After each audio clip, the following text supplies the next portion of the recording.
Get out. You've got 1 month. That's what my mother said as she stood in the kitchen, the words slicing sharper than the knife in her hand. Her tone wasn't frantic, it was businesslike, almost casual, like she was reading a deadline from the back of a cereal box. Behind her, the house I'd grown up in felt suddenly foreign. Half-empty shelves, the smell of cardboard boxes, the sound of my father's footsteps moving furniture upstairs. Then she dropped the bomb. We sold the house. You're out. I remember the sting, the disbelief, the way I wanted to laugh because it sounded like a cruel joke, but it wasn't. She looked right at me, eyes cold, as if I wasn't her daughter, but just another piece of furniture that didn't fit into her new life. And in that moment, as much as I wanted to scream, I just stood there frozen. Because deep down, I knew this wasn't about the house. This was about control, about my place in a family where I had always been second to their ambitions and their comfort. I had 30 days to pack up my entire life, to figure out where to sleep, to survive without the safety net they had ripped away. But here's the thing my mother didn't count on. 6 months later, the house they were so proud to sell had become a curse, and I was no longer the one left standing on the outside looking in. I dragged myself upstairs that night and sat on the edge of my bed, staring at the childhood posters still clinging to the walls, edges curling from years of sunlight, and it hit me.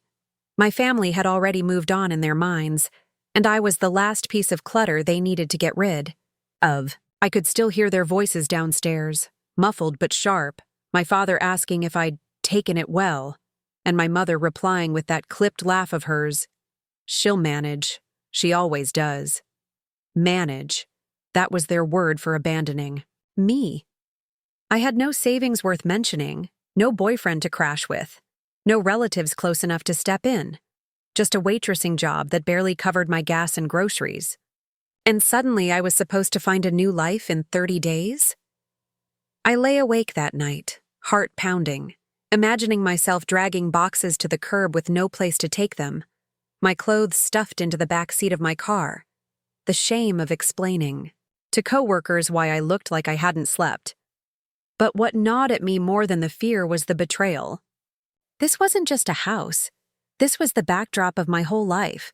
Christmas mornings in the living room, birthdays in the backyard, my high school prom pictures on the porch. Now it was all being erased for profit, and I was disposable collateral. I remember whispering to myself in the dark, "Fine. If I'm out, I'm out. But don't think you'll get the last word." I didn't know how yet, but I knew that one day the script would flip. 6 months later, it did, in a way that none of us could have predicted. I spent the next weeks in a haze of panic mixed with stubborn determination, dragging myself through apartment listings that were laughably out of reach, scrolling until my eyes blurred, and showing up to viewings only to be told the rent was double my paycheck. Every night I would come back to the house, my house, but each time it felt less like mine. Boxes appeared in the hallway, taped shut and labeled in my mother's neat handwriting. Kitchenware, linens, books. None of them mine. It was like they had erased me before I was even gone. My father barely looked at me, and when he did, it was with the irritation of someone stuck with a problem too long. "You should have saved," he said once, as if I'd had the luxury to sock away money while paying for gas, student loans, and cheap takeout meals on minimum wage. My mother's tone was sharper. She'd knock on my door, arms crossed, reminding me I had less than 3 weeks, like she was a landlord evicting a stranger. But the cruelest part was the calmness in her face. There was no guilt, no hesitation. It wasn't about survival, it was about control. I was the only child, and still, they had managed to turn me into the unwanted guest in my own home. On the 27th day, I shoved what little I could into black trash bags, my car packed to the roof with clothes and a mattress topper, leaving behind the heavy furniture I couldn't carry. I drove away without looking back, because if I did, I might have fallen apart right there in the driveway. I slept on a friend's couch for 2 weeks, then found a dingy room in a shared apartment where the walls smelled like mildew and the landlord didn't fix the broken heater. But as miserable as it was, I felt something new. Freedom. No one knocking at my door. No one telling me I was on borrowed time. Every day was hard, but it was mine. And here's what my parents didn't realize.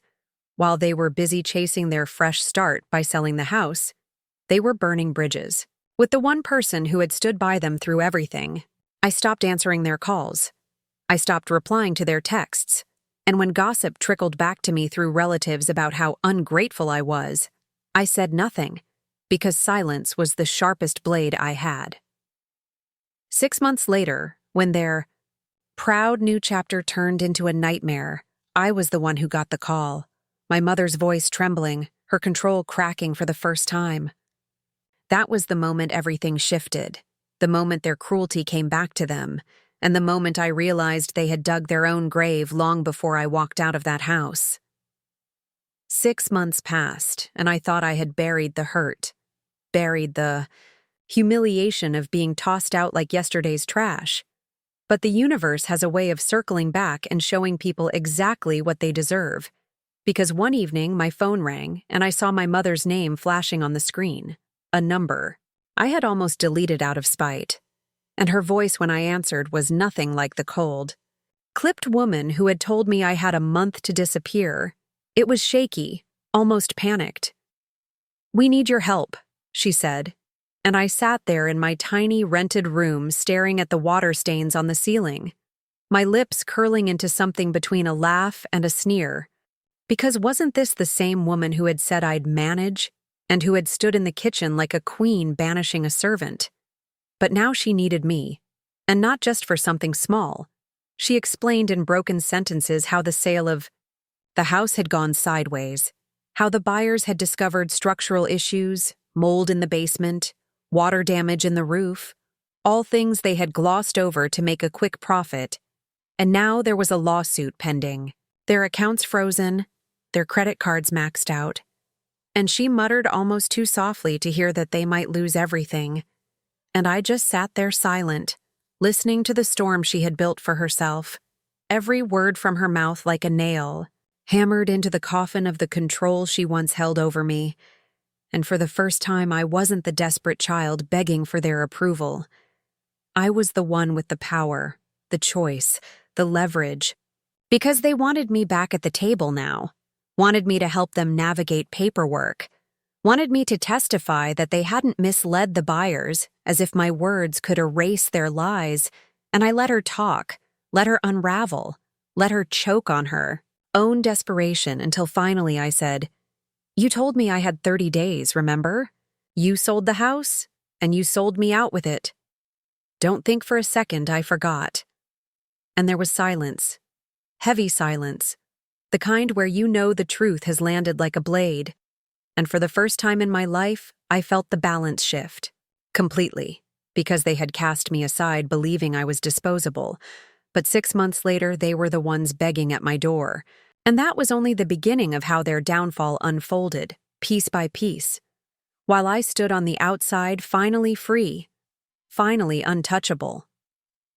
After that call, I couldn't stop replaying every word in my head, the irony dripping from it like venom. My mother begging for help after tossing me aside without hesitation.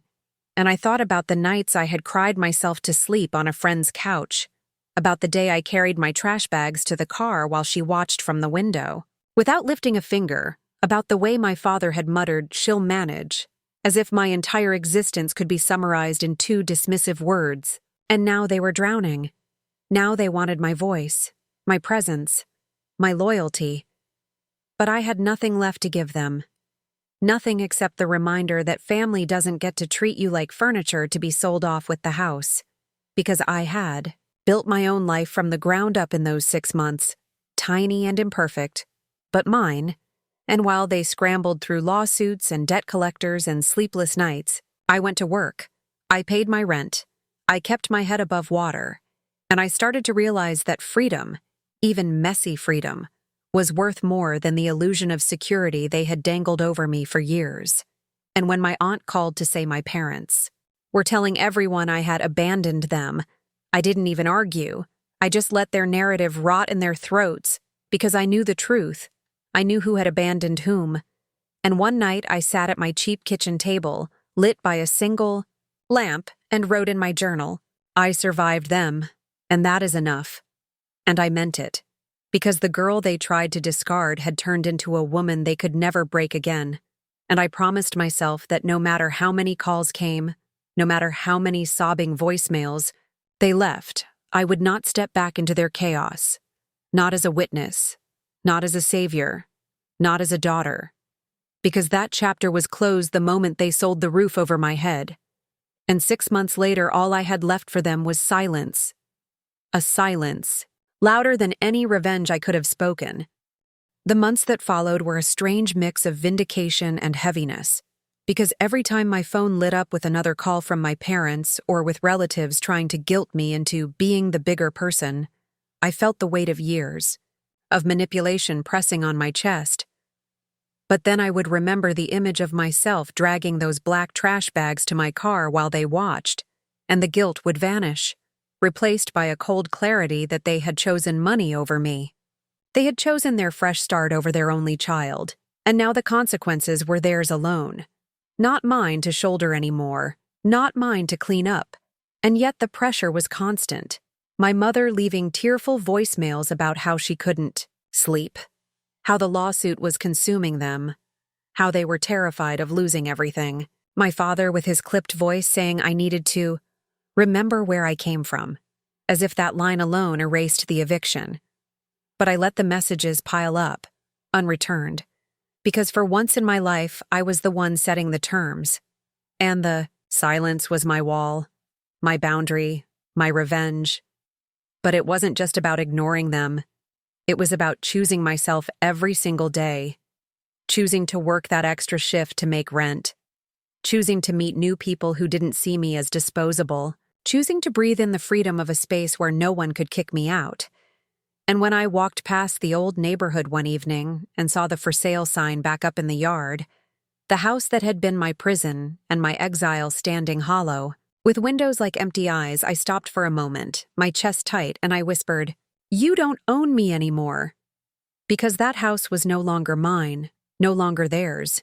It was just a shell of everything broken between us, and I realized then that the greatest revenge wasn't their downfall. It was my survival, my refusal to be destroyed by what they did. Because 6 months later, I wasn't out on the street like they predicted. I was still standing, stronger, sharper, and untouchable in ways they could never comprehend. I remember one evening when a cousin reached out through social media, casually slipping into conversation that my parents were now renting a cramped 2-bedroom apartment on the edge of town, the kind of place my mother once sneered at when she drove past, saying, "People who don't plan end up there." And I almost laughed at the cruel symmetry of it all, because wasn't that exactly what she had done to me? Tossed me into instability, forced me to scramble and manage, and now she was tasting the same bitterness. But what struck me most was how quickly the family narrative tried to twist, how relatives whispered that I was cold, ungrateful, selfish, how they conveniently forgot that it was my parents who had slammed the door on me first. And I realized then that family will rewrite history to make themselves comfortable, but the truth lived inside me like a scar that no one could erase. I knew who packed those trash bags. I knew who drove away in tears, and I knew who thrived despite being abandoned. And that truth gave me strength every single day, even when loneliness crept in, even when I struggled with bills, because at least I was free. At least I wasn't tied to their web of lies anymore. And when my mother left one last voicemail saying, "We need you to testify or we'll lose everything," her voice breaking, I stared at my phone and thought of all the nights I begged silently for them to love me the way they loved their reputation, and I deleted the message without a second thought. Because I owed them nothing. Not my words, not my presence, not my loyalty. And in that moment, I knew for certain that 6 months had transformed me from their dependent daughter into a woman who chose her own survival over their approval, and that choice would remain my greatest act of revenge long after their lawsuits, their debts, and their stories crumbled into dust.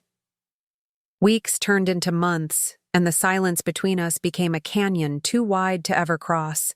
My parents still circling in their own mess, dragging relatives into their drama, while I built something steady, brick by brick, late nights working double shifts, mornings sipping coffee at my chipped kitchen table, breathing in the peace of knowing no one could knock on my door and tell me I didn't belong. And even though my apartment was small and the radiator hissed like it was alive, it was mine, my sanctuary, my proof that I could survive what they tried to destroy. And sometimes I would catch myself imagining my mother pacing that cramped rental, my father snapping at her, both of them realizing too late that they had gambled everything and lost. And it filled me with a quiet satisfaction sharper than any shouted revenge. Because I didn't have to lift a finger, life had handed them their punishment, and all I had to do was stand still and let it happen. And when word spread that the buyers had won the lawsuit, that my parents were ordered to pay damages they couldn't afford, that their credit was shredded beyond repair, I felt the last tether snap, the last piece of guilt fall away. Because what could they possibly say now?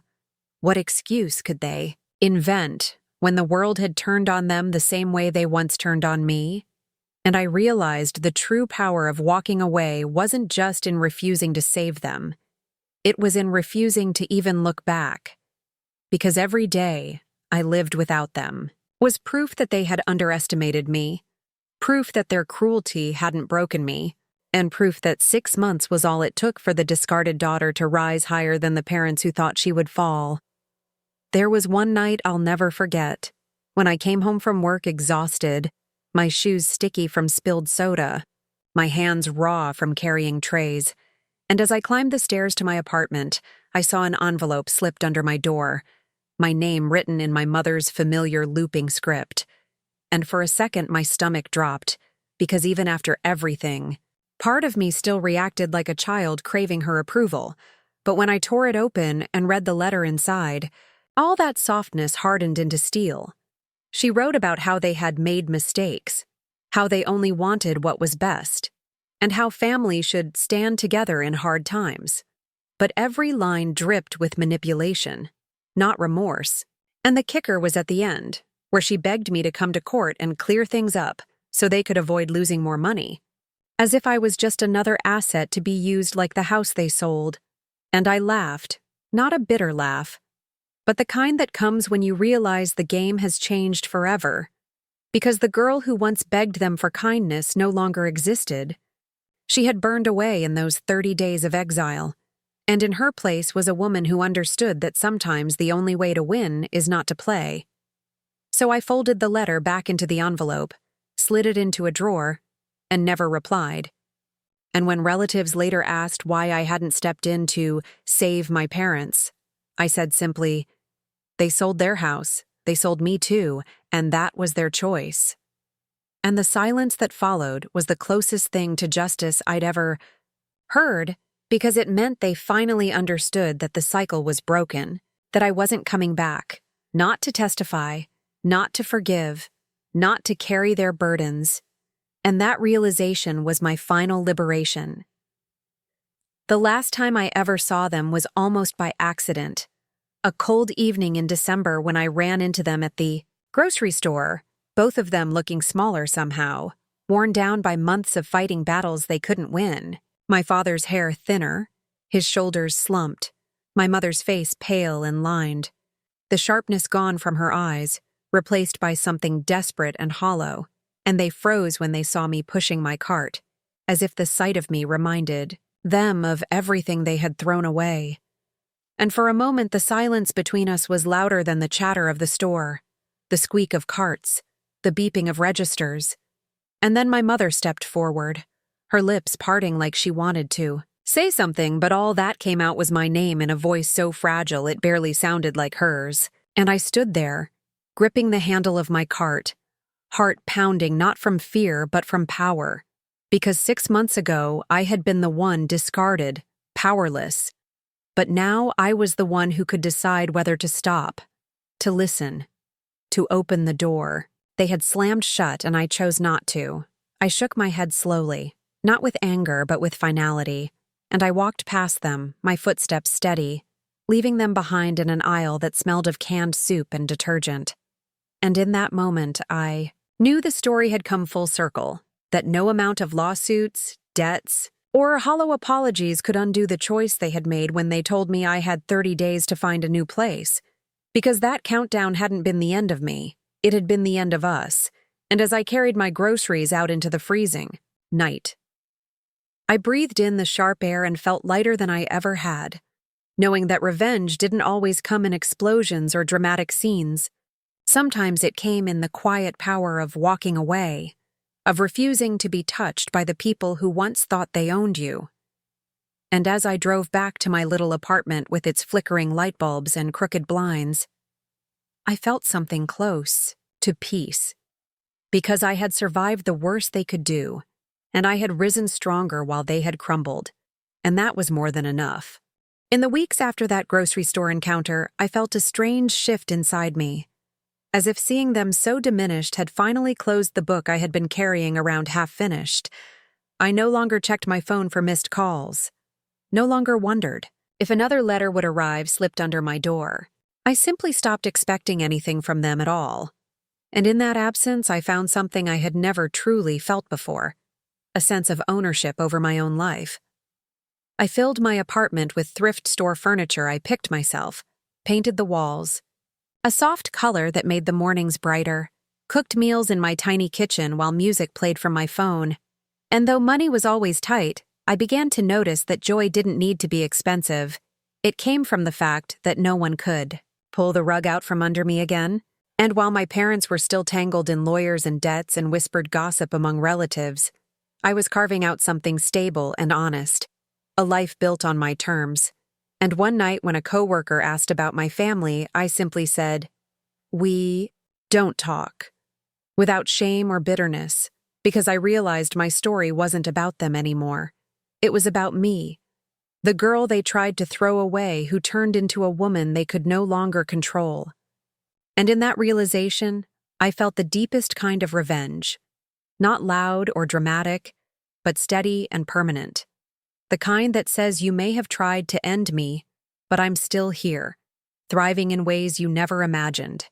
And every day I chose not to answer, not to return, not to rescue them was another day I proved that their power over me was gone forever. By the time a year had passed since the day they told me to get out, the memory of that ultimatum no longer made me cry. It made me stronger, like a scar you can touch without flinching, a reminder of the wound but also of the healing. And in that year, I had grown in ways they would never witness. I had gotten a better job at a cafe that treated me like a person instead of a servant. I had started saving small amounts in a jar I kept hidden in my kitchen cabinet. I had even taken a weekend trip with friends, laughing in a way I hadn't since high school. And though there were still nights when loneliness crept in, when I wished I had a mother who called to ask how my day was, or a father who said he was proud of me, I learned to soothe myself, to be both the parent and the child, to tell myself I was enough. And slowly I stopped checking family gossip through cousins, stopped listening to the updates of lawsuits and debt, because their downfall was no longer my nourishment. I had already fed on that enough. The true victory was that I had built a life without them. And when I thought about them now, about their apartment, their arguments, their endless blaming, I didn't feel rage. I felt distance, the kind that frees you, the kind that makes you realize you never have to go back. And in that distance, I discovered something no eviction could ever take away: the unshakable truth that they had underestimated me, and in doing so, they had set me free. When the 1-year mark came, I didn't expect anything. No calls, no letters, no last-minute attempt at reconciliation. But instead, I got a message through a distant cousin that my parents had officially filed for bankruptcy.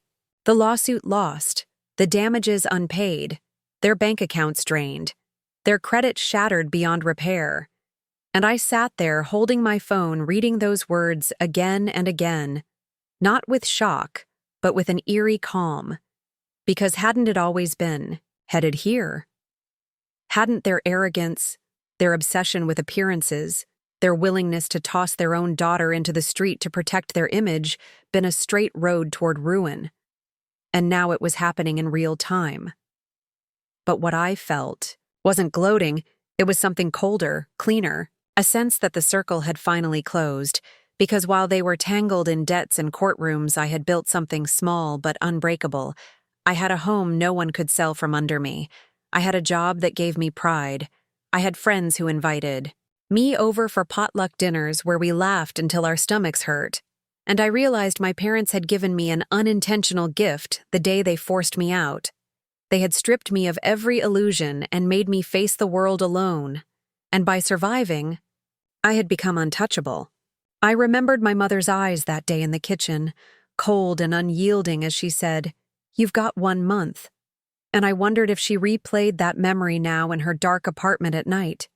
If she thought about how quickly her control had slipped, how the daughter she thought would crumble had risen stronger while she sank. And I wondered if she regretted it, or if she still told herself stories about how I had abandoned them. Because that's what manipulators do. They rewrite the script to make themselves the victims. But the truth didn't need defending. It lived inside me, carved deep, and it guided me every time I chose silence, every time I deleted a voicemail. Without listening, every time I walked past a memory of them and kept my head high. I learned that revenge wasn't always fire and fury. Sometimes it was a quiet refusal, a steady boundary, a door locked and never reopened. And the more I embraced that truth, the more I felt alive. Because I was no longer fighting them, I was living beyond them. And that was a victory greater than any courtroom loss or financial ruin could deliver.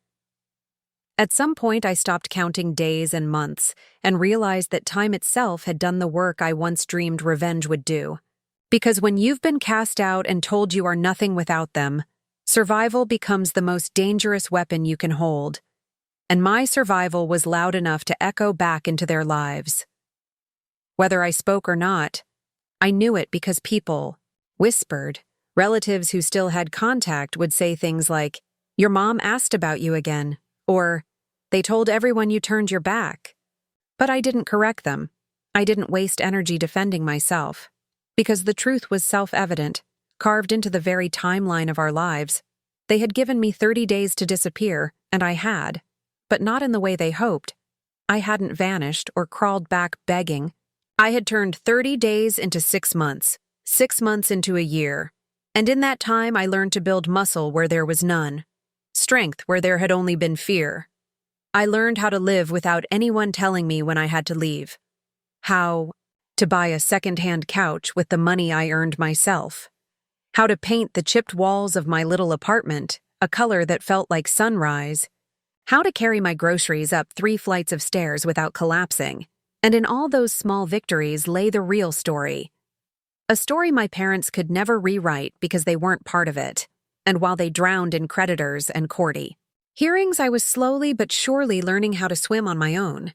No life jacket, no rope, no parents to claim the credit, just me. And I knew deep down that if I had stayed, if I had begged them to let me stay, I would have remained their scapegoat forever, stuck in the role of the unwanted child they could discard whenever it suited them. But leaving, even forced, even cruel, was the making of me. And that was why the thought of them in their dark apartment, surrounded by unopened bills and faded memories of a house they no longer owned, didn't make me pity them anymore. It made me certain that life had handed them exactly what they earned, and me exactly what I needed, because I was no longer their daughter in chains. I was my own person, free, steady, and untouchable. And that truth was the ending they never saw coming. 2 years after the night my mother's words split my life into before and after, I stood in front of the mirror of my own place, a 1-bedroom apartment with windows that caught the morning light, and I barely recognized the girl I used to be, the one who stood frozen in the kitchen while Her parents announced that she had 30 days to vanish. That girl had been timid, begging for scraps of love, afraid to breathe too loudly in a house that was never really hers. But the woman in the mirror now was unbroken, her hands steady from paying her own bills, her back straight from carrying herself through storms alone. And while my parents still circled in gossip and pity, still spun their sob stories to relatives about how their only child abandoned them, I no longer flinched, no longer felt the urge to defend myself, because every piece of furniture in my home, every cup in my kitchen, every paycheck cashed in my name was proof enough of the truth, proof that I had been discarded and yet I had survived. And sometimes when I walked through the city and passed by families laughing at cafe tables or mothers fussing over their kids at crosswalks, I felt a flicker of grief for the mother I never had, the father who never protected me. But instead of letting it hollow me out, I let it harden into resolve, a vow that the cycle ended with me, that no one would ever again tell me I had a month to disappear, because this time my roots were in my own soil. This time my life belonged to me. And if my parents thought their cruelty would break me, they were wrong, because the cruelest revenge is not watching them fall. It's rising so high above their reach that they can no longer even touch your name. By the third year, I could finally walk past the street where I grew up without my chest tightening. The memories were still there but dulled, like old scars that no longer ache when the weather changes. I would glance at the house that used to be ours, the one my parents had boasted about selling, only to see a different family's car in the driveway, kids' bikes tipped over on the lawn, curtains drawn in windows that once framed my childhood birthdays and Christmas mornings. And it struck me how quickly a place can erase you, how brick and wood stay standing while the lives inside are exchanged like pieces on a board. And I realized that home was never that house. It was never four walls and a mortgage. It was the feeling of belonging. Something my parents had denied me long before they sold it, so when people asked where I was from, I stopped pointing to that street. I stopped giving them the story of betrayal, and instead I said, I built my home myself, because it was the truest thing I could say, the first truth I owned fully. In those years, I grew into someone my parents wouldn't recognize. I got promoted at work, not because of luck, but because I showed up every single day, even when my body ached and my heart felt heavy. I saved enough to buy furniture that wasn't secondhand. I started taking classes at night to learn skills they never thought I could handle. And with each step, I put another mile between myself and the girl they tried to discard. And the more I built, the more their downfall stopped mattering. I didn't need updates about bankruptcy filings or foreclosure notices or family whispers about how my mother's health was failing under the stress, because their lives had become a closed book, and mine was a brand new chapter, written in ink they would never touch. Sometimes late at night, when the city outside my window hummed with distant traffic, I would imagine what I'd say if I ever faced them again, if they showed up at my door asking for help, and in those daydreams I never shouted, never cried. I simply said, "You taught me what family isn't, and I'll spend the rest of my life building what family truly means." Then I would close the door and walk back into the life they couldn't destroy. And that vision, that steady refusal, was more powerful than any courtroom verdict or financial ruin, because my real revenge was already complete. They had turned me out, hoping I would fail. But instead, I built a world where their names no longer held weight, where their absence was not a wound but a shield, and where my survival was louder than every cruel word they had ever spoken. By the fourth year, the story of my parents no longer belonged to me alone. It had become something of a cautionary tale among extended family, whispered at weddings and reunions, the way people lower their voices when speaking of a scandal too sharp to touch directly. And I would hear through the grapevine that my parents still spun the narrative of being abandoned by their ungrateful daughter, still wore the mask of victims, but the edges were fraying, because even those who once pitied them started to see through it, started to remember how quickly they had boasted about selling the house, how coldly they had stood while I hauled my life into trash bags, and every time someone told me, "We know the truth," a piece of the weight on my chest dissolved, until one day I realized there was nothing left to carry at all. By then, I had not only survived, but thrived. I had moved into a bigger apartment, one with space enough for a dining table where I hosted friends for dinner, filling the room with the kind of laughter and warmth my childhood home had always lacked. I had paid off debts they left me with when they forced me out. I had started a small savings account that grew little by little, and I had stopped flinching at the sound of my phone buzzing because their numbers had long been blocked, their voices silenced for good. And sometimes at night I would think about the girl I had been when I drove away from that house, scared, broke, and convinced the world would swallow me whole. And I wished I could reach back through time to tell her that she was stronger than. She knew that one day she would look back and see that being cast out wasn't the end.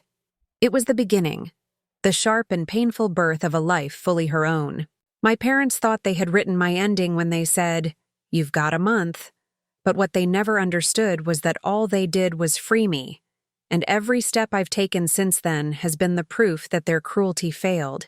Because the house is gone, their pride is gone, their story is crumbling, but I am still here, alive, steady, and untouchable. And that is the kind of revenge no fire or fury could ever match. 5 years after being told I had 30 days to find a new life, I stood on the balcony of an apartment I could finally call mine without hesitation. A lease in my own name, the rent paid by the strength of my work, the lights inside glowing warm against the night. And I realized that every single piece of it had been built from ashes they left me in, and that realization filled me with a pride so fierce it almost brought me to tears. By then, I had long since stopped wondering if my parents thought of me, if they regretted their words, if they replayed the moment they sold the house and with it the bond between us, because it no longer mattered. Regret was theirs to carry, not mine. What mattered was the way I had carved a space in this world that belonged only to me, the way my friends called my apartment a safe haven, the way laughter spilled over the table at dinners I hosted, the way I woke up each morning, without dread that someone could walk in and tell me I didn't belong. Sometimes, though, I would let myself remember the silence of that night when I first drove away, my car stuffed with bags and my chest hollow, and I would marvel at how that broken girl had transformed into someone who could stand tall, unshaken, no longer waiting for an apology that would never come. And in those moments, I understood that revenge isn't about watching others burn. It's about rising so high above the fire that their smoke can't even touch you. My parents, for all their cruelty, had given me that gift without meaning to. By forcing me out, they forced me to build a foundation so strong that no betrayal could shake it again. And even though their downfall was complete, the bankruptcy, the eviction, the endless whispers among relatives, they were no longer the center of the story. I was. My survival, my strength, my refusal to ever bend back into their orbit. That was the ending I claimed, the one they never saw coming. It has been 6 years since that night in the kitchen when my mother looked me in the eyes and told me I had 30 days to leave, 6 years since I stuffed trash bags with the pieces of my life and drove away without a plan. 6 years since I stood on the edge of a cliff they pushed me toward and chose to fly instead of fall. And now when I look back, the pain is still there, but it no longer defines me. It fuels me. My parents thought they were ending something, thought they were closing me out of their story. But what they really did was write me into my own. Because without their betrayal, I might never have discovered how strong I could be, how resourceful, how unbreakable. And it is almost poetic that the people who tried to discard me ended up discarded themselves, bankrupt, bitter, whispering their half-truths to relatives who no longer even believe them. I don't hate them anymore. Hate takes energy. Energy I now spend on building a life so full and steady that their names don't echo in my walls. And when I think of them, I don't imagine their faces. I imagine the silence I gave them, the refusal to testify, the refusal to save them, the refusal to play their game, because that silence was the sharpest blade I ever wielded. The girl they threw out with a month's warning is gone. In her place stands a woman who knows what home really is. It's not a house someone can sell, not walls that can be taken, not a family who can toss you aside. It is the space you carve for yourself, the peace you protect, the life you claim. And so my ending is not theirs. It never was. My ending is sitting in a living room lit by the glow of lamps I chose, surrounded by friends who love me without conditions, eating food I paid for with my own hands, laughing until my stomach aches, and realizing that I am free and that freedom is the sweetest revenge. So when people ask what happened to us, why I don't go home, I just smile and say, I already am home. Because the truest closure isn't waiting for an apology that will never come. It's walking away and never looking back. And that is exactly what I did. And that is exactly why I won.